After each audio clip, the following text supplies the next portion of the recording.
AITA for revealing the document my parents hid after taking my $96,000 inheritance? I'm Abigail, 35, and in my family, I've always been the daughter who was expected to be reasonable before anyone else had to be fair. My mother, Sylvia, called that maturity. My father, Robert, called it keeping the peace. My younger sister, Bethany, usually called it not making everything a big deal. For years I believed them. I showed up to family dinners with a store-bought pie tucked under my arm.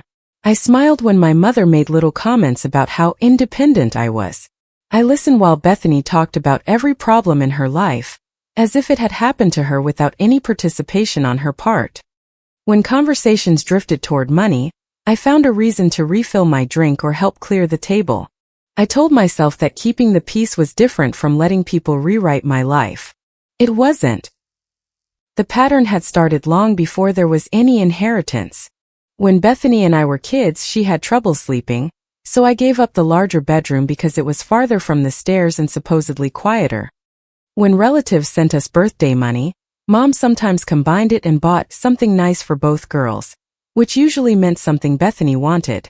If I chose a restaurant for my birthday and Bethany complained, we went somewhere else because Mom didn't want her sitting there miserable. None of those things ruined my childhood. That was why they were so easy to dismiss. It was just a bedroom. Just $40 in a card. Just one dinner. Just one canceled plan. Whenever I protested, Mom would lower her voice and say, "Don't make your sister feel worse." Dad would wait until later, when Bethany and Mom were out of earshot, and tell me, "I know it wasn't fair. We'll make it up to you." He never did. Bethany learned early that if she became upset enough, the room would rearrange itself around her. I learned that if I stayed calm, my disappointment became invisible. Aunt Ruth was the only person in the family who seemed to notice the difference.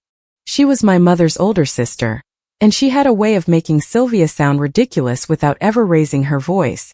She wore practical shoes, kept hard candy in her purse, and never pretended a bad decision was noble just because someone made it for family. Once, when I was 19, Bethany borrowed a dress from me without asking and ruined it with a stain she couldn't get out. Mom said I should let it go because Bethany was already embarrassed. Aunt Ruth was sitting at the kitchen counter drinking coffee. She looked at Mom and said, "Being embarrassed is not the same as making something right." Mom's mouth tightened. Then Aunt Ruth turned to me and added, "You don't have to set yourself on fire just because someone else likes the heat." At the time I laughed because it sounded dramatic over a dress. Years later, I understood she hadn't been talking about the dress. Aunt Ruth died when I was 23. Her health had declined quickly, and even though we knew she was sick, the final call still felt abrupt. After the funeral, I remember standing in my parents' living room staring at a framed photo of her while people carried foil-covered dishes in and out of the kitchen. Bethany cried loudly. Mom stayed busy. Dad kept offering everyone coffee. I didn't know what to do with myself. A few weeks later, I received probate paperwork showing that Aunt Ruth had left me $96,000. Not to my parents. Not to Bethany and me jointly. To me. There was also a handwritten note folded into a small envelope with my name on it. The attorney handling the estate gave it to me with the rest of the documents. The note was short. "Abigail, this is for you. Use it for a home, education, security, or whatever gives you choices. You have spent too much of your life being told that being strong means giving things away. No one else gets to decide that you owe this away." I read it 3 times in the parking lot. The money mattered, obviously. At 23, $96,000 felt almost unreal. But the note mattered more. Aunt Ruth had seen what I had spent years trying not to name. For about 2 weeks, I allowed myself to imagine what it could mean. Then my father called and asked me to come over because there was a family problem. When I arrived, Mom and Dad were already at the kitchen table. There were no coffee mugs, no food, nothing casual. Just a yellow legal pad, a pen, and several pages clipped together. Bethany wasn't there. Mom started by saying, "Before you react, you need to understand that your sister is in serious trouble." Bethany had accumulated a mess of unpaid bills, high-interest debt, penalties, and a loan she had stopped making payments on. Some of it came from trying to maintain a lifestyle she couldn't afford. Some came from ignoring envelopes because opening them made her anxious. She had also leaned on Mom for months, telling her that one more payment would get things under control. It hadn't. My parents had already used part of their savings. Dad said they couldn't keep covering her without risking their own finances. I asked the obvious question. What does this have to do with me? Mom folded her hands on the table. We have a solution that keeps everyone afloat. Dad slid the papers toward me. The solution was my inheritance. Mom explained it as if she were talking about moving money between two family bank accounts. She said the inheritance was unexpected. Bethany's crisis was immediate. The cleanest thing would be to release the funds, so they could settle the worst of her debt before it snowballed. I stared at her. Aunt Ruth left that money to me. And she loved this family, Mom said. She wrote that it was for me. Mom's expression changed when I mentioned the note. Not much, but enough. She didn't understand what was happening with Bethany. Aunt Ruth was alive when most of this debt started. That is not the point. Dad leaned forward and rubbed both hands over his face. We're not asking you to lose it forever, he said. We just need to borrow it until we get steady again. I looked down at the papers. They did not use the word borrow. I remember that clearly. The language was dense, but even at 23, I could tell it involved releasing my interest and authorizing control of the funds. I asked whether I should have someone review it. Mom's chair scraped against the floor. Abigail, your sister is barely functioning. Your father and I have been carrying this for months, and you're talking about bringing in a lawyer. I don't understand what I'm signing. We're explaining it to you. No, you're telling me what you want it to mean. That was one of the few times I pushed back immediately. Mom's eyes filled with tears so fast that I almost doubted myself. You were always the one who could handle hard things, she said. Bethany can't. Not like you. Dad looked at the table. Mom continued. If you keep this money while your sister's life collapses, it will divide this family permanently. Is that what you want Aunt Ruth's legacy to be? It was a perfect trap. If I signed, I lost the money. If I refused, I became the person who destroyed the family over money. I asked why Bethany wasn't there. Mom said she was too ashamed. I asked what Bethany was going to do differently. Dad said they would help her make a budget. I asked for a repayment plan. Mom said, family doesn't keep score. I should have stood up. I should have taken the papers home. I should have called the estate attorney whose number was printed on the probate notice. Instead, I sat there for almost 2 hours while my mother cried. My father promised the arrangement was temporary, and both of them repeated that Bethany was fragile and I was strong. Eventually, strength started to sound like a debt I owed them. I signed. The pen had blue ink. I remember that too. Dad took the papers quickly, like he was afraid I might reach for them again. He put one hand on my shoulder and said, "We'll make this right when things calm down." A week later, the money moved. I kept a photocopy of what I had signed because Aunt Ruth had taught me to keep records. I also kept the probate notice and the bank statement showing the transfer out of the estate funds. For the first few months, my parents treated the money like a loan. Dad left me a voicemail saying, "We know it was yours. We're just borrowing it until we can breathe again." Mom sent one email promising they would talk about repayment after the holidays. Bethany sent me a message from an email account she rarely used. I know this was supposed to be yours, but Mom says you'll get over it faster than I would. I'll pay you back when I can breathe again. I'm sorry. I really am. I didn't answer right away. At the time, I thought her message meant she understood. What it actually meant was that she knew. The first year passed without repayment. Then the second. When I brought it up, Mom looked hurt. I cannot believe you're still carrying a ledger in your head.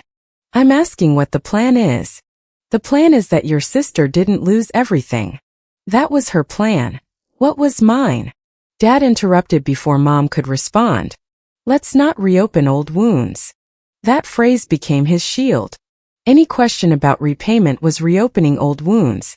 Any mention of Aunt Ruth was dragging the dead into an argument.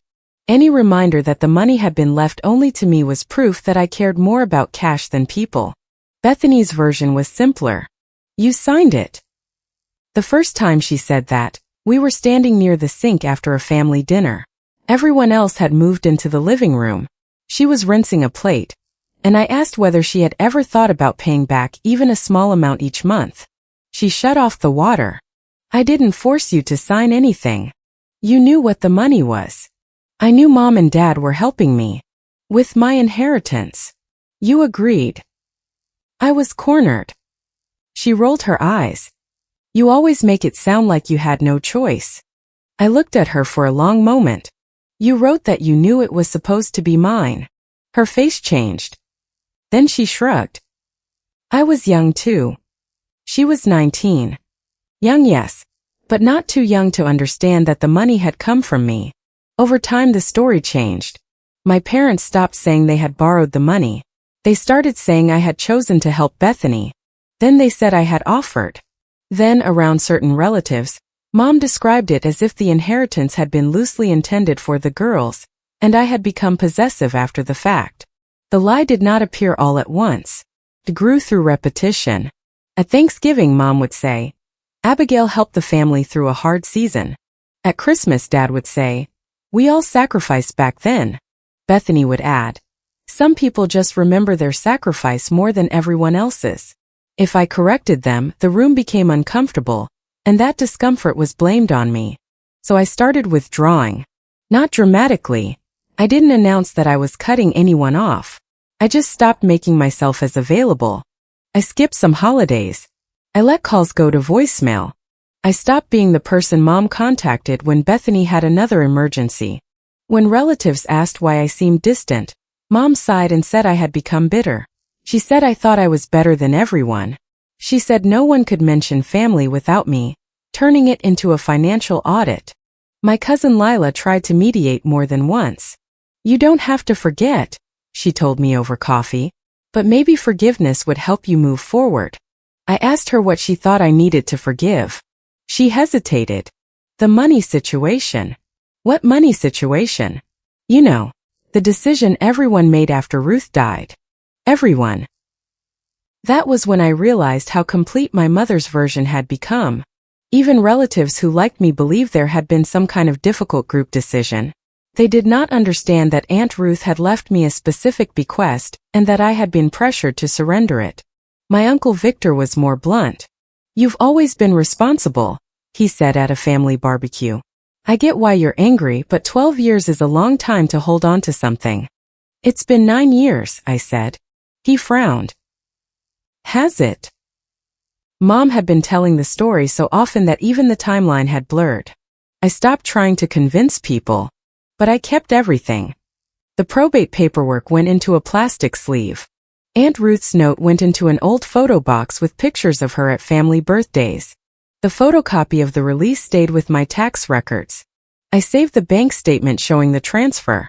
I printed Mom's repayment email. I downloaded Dad's voicemail from an old phone backup and saved it in 2 places. I found the certified mail receipt from the letter I had sent my parents 5 years after the transfer, asking them to confirm whether they considered the money a loan and requesting a repayment plan. They had never answered in writing. Dad called instead and asked why I was building a case against the family. I wasn't ready to use the truth, but I wasn't foolish enough to throw it away. 12 years after the kitchen meeting, my father left me a voicemail on a Tuesday afternoon. His tone was careful and almost cheerful. Hey Abigail, your mother and I need you to come by and sign something small. It's just to clean up some old paperwork. Nothing dramatic. Call me. An hour later, Mom texted. This is not the time to punish us for the past. That was the first sign that the paperwork was not small. The second was Bethany calling me separately that evening. She was crying before I finished saying hello. I know you're still mad at me, she said, but this could ruin everything. What could? There's a refinance issue. For who? For Mom and Dad. And me technically. It's complicated. Then explain it. I don't know all the legal parts. Who has the document? Mom. What does it say? It just confirms what happened before. The way she said confirms made my stomach tighten. What exactly happened before, Bethany? She went quiet. Then she said, please don't do this. I'm asking a question. You know what happened? Yes. I want to know which version you're trying to confirm. She hung up. I agreed to meet my parents that Saturday. When I arrived, the kitchen looked almost exactly as it had 12 years earlier. Same table. Same overhead light. Different placemats. Bethany was there this time. Mom had arranged coffee and sliced pound cake, as if refreshments could make the conversation casual. Dad kept tapping one finger against his mug. There was a document in the center of the table with a sticky tab marking the signature line. Mom smiled too brightly. "We appreciate you coming." I said I would read it. "It really is just a formality," Dad said. I sat down and pulled the document toward me. Mom placed a pen beside my hand. I moved it away. "I'm not signing anything I haven't read." Bethany exhaled hard through her nose. "No one said you couldn't read it." The document was a notarized statement. It referred to the old release, the estate funds, and the transfer. The first paragraph described me as having knowingly and voluntarily relinquished my interest. The second said I had been fully informed. The third said no pressure, coercion, misrepresentation, or undue influence had been involved. The fourth said I had no present or future claim against my parents, Bethany, or any related property or transaction. I read it twice. Then I looked up. "Why does this say I was never pressured?" Mom's face went still. "It's standard language." "Standard for what?" Dad sighed. "Abigail, please don't make this bigger." I'm reading the words on the page. "It doesn't change anything," Mom said. "It just clears up the record. The record currently says I signed a release. This says I was never pressured and that I can never raise any complaint connected to the money." "You're not planning to sue us, are you?" Bethany asked. Came out too quickly. I turned toward her. "Why would that matter if this is just a formality?" She looked at Mom. Mom said, "No one is accusing you of anything. The lender wants certainty." "What lender?" Dad answered this time. He explained that they were trying to refinance property tied to several old family debts and guarantees. The inheritance transaction had become an issue during document review, because funds had moved through accounts connected to the debt restructuring. Someone wanted a clean acknowledgement from me. I asked whether their attorney had drafted it. Mom said, "An attorney reviewed it." That wasn't my question. Dad rubbed his forehead. "Yes." "Whose attorney?" No one answered. I set the paper down. "I want a copy." Mom pushed the pen toward me again. "You can have a copy after you sign." "No." "Abigail, I'm taking a copy to review. This has a deadline." "That sounds like your problem." Bethany leaned forward. "It's not like this changes anything that didn't already happen." The room went quiet. I looked at her. She knew immediately that she had said too much. "What does that mean?" I asked. She crossed her arms. "It means you already signed before. This document does more than repeat my signature. You're twisting it." "No, I'm reading it." Mom's voice sharpened. "Do you want everyone to know you let your parents drown over money?" There it was. Not an explanation. Not an apology. A thread about the story. I took out my phone and photographed every page. Mom reached for the document. I pulled it closer. "I'm making sure I have a readable copy. You are being hostile in our home. I'm reading a legal statement you want me to sign." Dad said my name in the tired tone he used when he wanted me to feel unreasonable. I finished taking the pictures, slid the papers back to Mom, and stood. "I'll respond in writing." Mom followed me to the front door. "This is not the time to punish us for something that happened years ago." I turned around. "Then stop asking me to sign something about what happened years ago." At home, I made tea and left it untouched on the counter, while I pulled the storage box from the back of a closet. Dust had collected along one edge of the lid. Inside were tax records, old lease documents, certified mail receipts, Aunt Ruth's note, and every paper I had saved because some part of me knew my family would eventually deny what they had said. I spread everything across my dining table. First, the probate notice. It named me as the sole beneficiary of the $96,000 bequest. Then Aunt Ruth's note. "This is for Abigail, and no one else gets to decide she owes it away." Then the photocopy of the release. Then the bank statement. Then Dad's voicemail. We know it was yours. We're just borrowing it until we can breathe again. Then Mom's email. We will discuss how to repay Abigail once Bethany is stable. Then the certified letter I had sent asking for a repayment plan. Then, after searching through an old email archive, Bethany's message. I know this was supposed to be yours, but Mom says you'll get over it faster than I would. I sat back and stared at the screen. I had remembered the first half. I had forgotten the exact second half. Mom says you'll get over it faster than I would. That sentence contained the whole family system. They had not believed the money belonged to Bethany. They had not been confused about Aunt Ruth's wishes. They had simply decided that my pain would be more manageable than hers. I printed the email. Then I made a timeline. No dramatic labels. No angry commentary. Just dates, documents, and direct quotes. Aunt Ruth's death. Probate notice. Kitchen meeting. Release signed. Funds transferred. Dad's voicemail describing the money as borrowed. Mom's email discussing repayment. Bethany's acknowledgement. My certified request for clarification. Years of no written response. The new statement claiming there had been no pressure. The following Monday, I paid for a limited consultation with an estate attorney. I did not walk in expecting a miracle.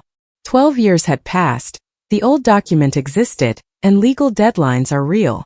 I wanted to know what the new paper could do to me. The attorney read it once, then again more slowly. This is not a family form, she said. I assumed that. This is protection for them. The language is broad. You would be confirming that the original release was informed and voluntary, and you would be giving up claims you may or may not even know you have. Could signing it affect me even if I never planned to sue? Yes. It could also be used to resolve questions raised by a lender or title review. Do not sign it. Do not edit it. Do not discuss the facts by phone if you can avoid it. Keep communication in writing. I asked whether Aunt Ruth's note changed the original transaction. Morally, it is very clear. Legally, the probate documents matter more. And the note may provide context, but it does not automatically undo what you signed. That answer was less satisfying than a dramatic courtroom victory. It was also honest.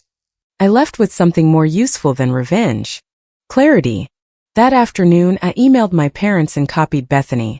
I wrote, I will not sign the proposed acknowledgement. I will not confirm that the original release was free of pressure, or that I was fully informed, because those statements are not true. I will not guarantee refinance secure, or otherwise support any debt connected to this matter. Future communication about the inheritance, the prior transfer, or the proposed statement must be in writing. No insults. No threats. No long explanation. Mom replied within 9 minutes. After everything we have done for you, this is how you repay us? Dad sent a separate message. Your mother is extremely upset. We made mistakes, but dragging this out will not fix anything. Bethany wrote, why do you want me to pay forever for one bad time in my life? I answered none of them. 2 days later, Lila called. I heard there's some issue with the signature. I'm not discussing it by phone. She sounded surprised. Abigail, it's me. I know. I'm still not discussing it by phone. Your mom says they could lose the refinance because you won't confirm that you gave them the money. That isn't what the document says. What does it say? I'll send you the relevant paragraph. I emailed her a photograph of the clause stating that the original release had been voluntary, informed, and free of coercion. She called again. I let it go to voicemail. Her message was quieter. I thought this was about forgiveness. It isn't, is it? I saved that voicemail too. Mom began calling relatives. Victor contacted me next. His tone was firm but not cruel. Your father says the family is in a financial bind and you're refusing to sign something you already agreed to years ago. Did he send you the document? No. Did he tell you it says I was never pressured? There was a pause. He said it confirms the old agreement. Those are not the same thing. Abigail, I don't want to get in the middle. You called me. Another pause. That's fair. I emailed him the same clause and nothing else. Bethany posted a vague message on Facebook that evening. Some people will watch their own family drown and still call themselves the victim. Money doesn't change people. It reveals them. Several relatives reacted with sad faces and heart emojis. I took a screenshot and did not respond. Silence had hurt me before because it left my mother's story unchallenged. This time, my silence was temporary and deliberate. I was not going to fight through vague posts or emotional phone calls. I was going to wait until someone tried to make the lie public in front of me. That happened at the holiday potluck. I almost didn't go. For several years, I had skipped any gathering where I knew I would spend the entire day measuring my words. But Lila sent me a message saying she hoped I would come, and that she understood if I stayed only an hour. I decided I was done being driven out of every room my family occupied. I brought a pie. Store-bought like always. The house smelled like roasted turkey, butter, and the cinnamon candles Mom lit every holiday. Paper plates were stacked beside casserole dishes. Someone had left a serving spoon in the sink. A football game played in the living room while relatives talked over it. Mom greeted me with a stiff hug. Dad said, "Glad you came," without meeting my eyes. Bethany was arranging dinner rolls in a basket. Her eyes were already red, though I couldn't tell whether she had been crying or preparing to. I carried a flat envelope in my bag. Not a giant folder. Not a dramatic binder.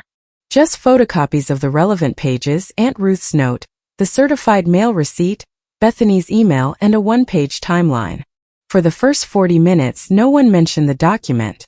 I helped Lila put out plastic cups. I spoke to Victor about his new glasses. I listened to two relatives argue about whether the turkey was dry. Then Mom started. She did it while people were filling their plates when leaving would look like guilt. She stood near the kitchen table and said, "Before we eat, I just want to say that family should be able to come together, even when one person is choosing anger." Several conversations stopped. Dad closed his eyes briefly. I set down the serving spoon in my hand. Mom continued, "Your father and I are facing a serious financial situation. We asked Abigail for one signature. One. She would rather watch her family suffer than sign one piece of paper." Bethany looked down at her plate. Victor shifted in his chair. Lila said, "Sylvia, maybe this isn't the time." Mom held up one hand. "No, I am tired of being painted as some terrible mother because we made a decision to save our child." "Our child," I repeated. Mom looked directly at me.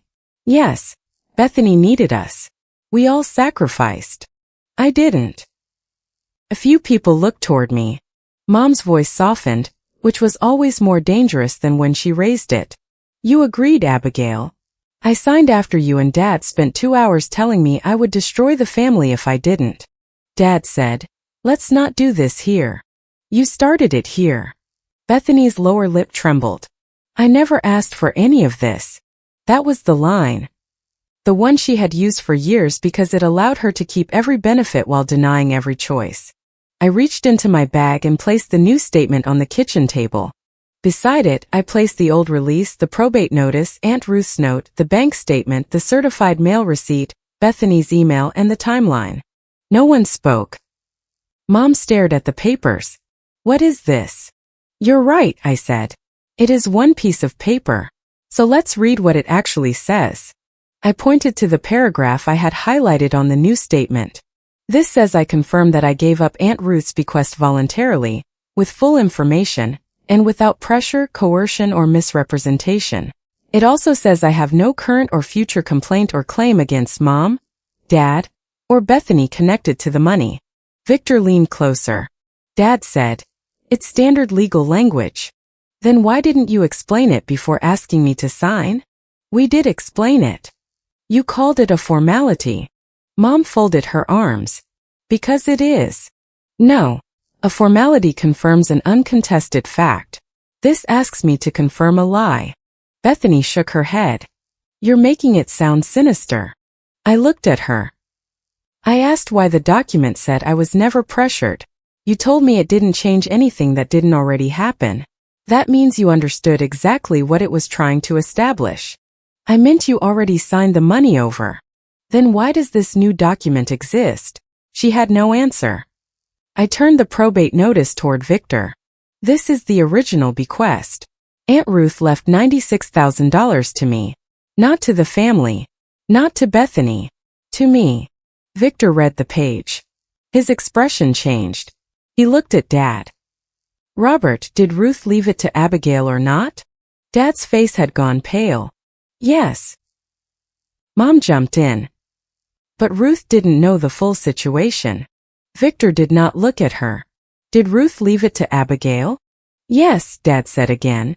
I slid Aunt Ruth's handwritten note across the table. Mom reached for it, but Victor picked it up first. He read silently. Then he read one sentence aloud. No one else gets to decide that you owe this away. The room became so quiet that I could hear the television from the next room. Mom's eyes filled. This is cruel. Ruth would hate seeing the family divided like this. No, I said. Ruth expected this. Mom flinched. Bethany pushed back from the table. I was 19. I didn't control what Mom and Dad did. Victor turned toward her. Did you know that money was meant for Abigail? Bethany looked at Dad. Then Mom. No one rescued her. I knew there was money from Aunt Ruth. That wasn't the question, Victor said. Did you know it was Abigail's? Bethany's voice rose. I was young and confused. I picked up her email. You wrote to me 3 days after the transfer. Her eyes locked on the page. I read one sentence. I know this was supposed to be yours, but Mom says you'll get over it faster than I would. Bethany's face changed from frightened to angry. You saved that? Yes. For 12 years? Yes. What kind of person saves an email like that? The kind who noticed everyone was already changing the story. Mom started crying. Not the restrained tears from the original kitchen meeting. Loud, shaking sobs that pulled several relatives toward her automatically. You are humiliating us, she said. No. You humiliated me for years with a lie. I'm just letting the truth stand up for itself. Dad stood. That's enough. No, Victor said. It isn't. Dad looked at him. Victor pointed at the documents. You told me Abigail had voluntarily helped the family, and was now refusing to confirm it because she was bitter. You did not tell me Ruth left the money specifically to her. You did not tell me there were promises to repay it. You did not tell me this new paper says there was no pressure. Dad looked exhausted. We were trying to keep everyone afloat. By taking from one daughter to rescue the other? We thought Abigail would land on her feet. The sentence came out before he could stop it. No one moved. Dad looked at me, and for once, he did not look confused or tired or caught between two women. He looked ashamed. We thought you would land on your feet, he repeated more quietly. Bethany wouldn't have. There it was. Not confusion. Not an emergency that erased ownership. A choice. They believed I could survive being sacrificed. They believed Bethany should never have to learn whether she could.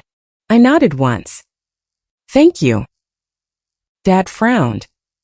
For what? For finally saying it plainly. Bethany stood up. So what now? You want me to pay you $96,000? You want Mom and Dad to lose everything? Is that what makes this fair? I want you to stop saying you didn't know. I said I was sorry. 12 years ago, before you decided my signature erased your responsibility. I didn't make you sign. No. You just accepted the money, promised to repay it, paid back nothing, and then let Mom tell everyone I offered. I was trying to survive. So was I. Mom wiped her face with a napkin. Family doesn't keep score. I looked at her. Funny. You only say that when you're losing count. Lila sat down slowly at the table and picked up the new statement. She read the highlighted clause. Then she looked at me. I'm sorry. I should have asked what they were asking you to sign. Mom snapped. Do not encourage this. Lila did not look away from me. I thought you were refusing to forgive. I didn't realize they were asking you to erase it. That's exactly what they're asking. Dad said. No one is asking you to erase anything. I pointed to the words free of coercion. What do you call that? He had no answer. I gathered the papers into a neat stack but left copies of the new statement, probate notice, and Bethany's email on the table. I will not sign. I will not guarantee any debt. I will not say I was fully informed or free from pressure when I wasn't. Mom's expression hardened beneath the tears. You will regret destroying this family. I didn't destroy it. You are choosing money over blood. No. I'm choosing not to sign a lie just because the truth is finally expensive. Then I looked at all three of them. Future communication about this will be in writing. If you send another legal document, it goes through an attorney. I will not meet privately to discuss it. I will not take calls where I'm pressured, blamed, or asked to protect anyone's version of what happened. Bethany laughed once bitterly. So you're cutting us off. I'm setting terms. That's the same thing. It only feels the same if access to me requires me to have no boundaries. I picked up my bag. Mom said, sit down. We are not finished. I am. I walked out before dinner was served. My hand shook once I reached my car, but I did not go back inside. The refinance did not close. I learned that from an email Dad sent 2 weeks later. He blamed the unresolved acknowledgement and asked me to reconsider before additional fees came due. I replied with one sentence. My decision is final. Bethany sent 3 messages. The first accused me of wanting her homeless. The second said she had always loved me even when I made it difficult. The third asked whether I would accept a smaller repayment in exchange for signing a revised statement. I forwarded all 3 to the attorney I had consulted and did not respond. Mom mailed me a 4-page letter about sacrifice, motherhood, and how Aunt Ruth had never raised children and therefore did not understand what a parent would do in a crisis. I sent back a copy of Aunt Ruth's note with one line highlighted. No one else gets to decide that you owe this away. Mom did not answer. Victor called once, then remembered my boundary and sent an email instead. He apologized for assuming I had exaggerated. He said he had confused family peace with family truth, and had let my parents' discomfort stand in for evidence. Lila sent me a shorter message. I'm sorry I kept asking you to forgive something I had never bothered to understand. I believed both of them because neither asked me to make them feel better. Dad continued leaving voicemails for a while. Some were angry. Some were sad. One said, your mother thought it was the only way. Another said, I should have stopped it. The last one said, I don't know how to fix this. I replied by email. You cannot fix it by asking me to sign a false statement. You can begin by telling the truth without blaming me for the consequences. He never answered that directly. From what I heard through relatives, my parents had to abandon the refinance plan and sell an asset they had hoped to keep. Bethany entered a formal repayment arrangement for debt she had once expected the family to keep absorbing. She complained that I had forced her into it. I did not correct her. Reality was correcting her more effectively than I ever could. The biggest consequence was not financial. It was that my mother lost control of the family story. She could still tell people I was cruel. She could still cry. She could still say I cared more about money than blood. But now Victor had read the probate notice. Lila had read the acknowledgement. Several relatives had seen Bethany's email. Dad had admitted in front of everyone that they chose me because they believed I would recover. The lie no longer had a private room to grow in. I moved to low contact with my parents. I have no direct contact with Bethany unless it is in writing. I stopped attending gatherings where my presence was treated as permission to make me the family problem. I no longer answer emotional emergencies that begin with the assumption that I will absorb whatever Bethany cannot handle.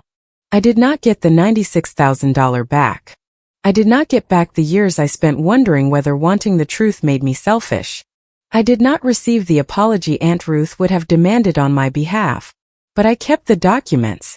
I protected myself legally. I stopped auditioning for the role of the good daughter in a family where good had always meant useful, quiet, and easy to sacrifice. They asked me to sign away the truth. I walked out with it instead. If you liked it, don't forget to leave a comment and support the channel by subscribing. See you in the upcoming stories.